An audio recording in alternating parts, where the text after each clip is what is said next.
Historiquement vôtre, c'est aussi chaque jour pour terminer cette émission l'histoire d'une expression. C'est le mot de la fin de Stéphane Bern. Aujourd'hui, Stéphane ? Oui, se prendre une tôle. Mathieu, à ce stade de l'émission, ayons une pensée aimable pour Clémentine Portier-Kaltenbach qui, à cause du quiz où elle a le malheur de s'être opposée à moi, se prend maintenant régulièrement des tôles. Oh, c'est Se mesquin. prendre une tôle, elle n'est pas là en Mesquin, plus. surtout qu'elle n'est pas là. Oui, c'est plus Bien drôle. sûr. Se prendre une tôle, d'où vient l'expression ?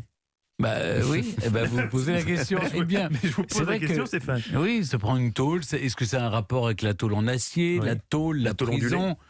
Ah oui, La tôle. la prison, j'avais pas on pensé. peut, oui. Bon, si vous me permettez l'expression, vous avez mis le doigt dessus. La tôle, T-O, accent circonflexe, L-E, c'est la tôle d'acier, la feuille d'acier. D'où ça vient ? Eh bien, en gascon, la table se disait tôle, et en vieux picard aussi d'ailleurs. La tôle, T-A-U-L-E, c'est la chambre ou la prison, ce qui pour certains ados est à peu près la même chose.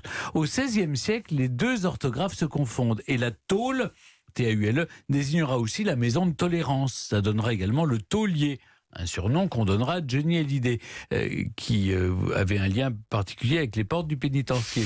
Les lexicographes vont avancer l'idée un peu facilement, peut-être que la prison est souvent entourée de tôles d'acier, ceci expliquant alors cela. Mais d'où vient quand même l'expression « se prendre une tôle » ?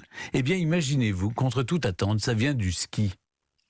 Quand la neige durcit après un début de fonte, puis qu'elle regèle, on parle de neige tôlée.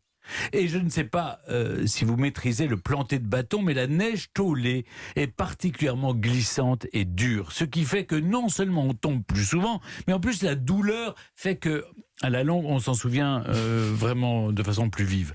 Alors, quelle que soit la tôle que vous prenez, T-O accent circonflexe L-E ou T-A-U-L-E, souvenez-vous de ce bon mot signé Coluche. Pour la politique, les Russes sont très forts. Un homme de fer à la tête et tous les autres en tôle, on ne peut pas dire que ça ait beaucoup changé.